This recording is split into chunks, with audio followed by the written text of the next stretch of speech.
আসসালামু আলাইকুম গাইস, তোমরা সব কেমন আছো বলো। এই দেখো, আমাদের স্কুলের সাইডটা শেষ হয়ে গিয়েছে। এখন আমরা কেরালাতে যাব।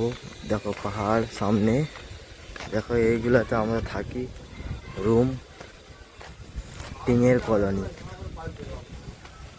দেখো ওই ছেলেটাকে দেখতে পাচ্ছ, রান্না করছে এখন। এই দেখো গাইস আমাদের রুম। এ क्या है ভাই? আমরা এখন যাব কেরালা রুম, 7 ঘন্টা ট্রাভেল করে।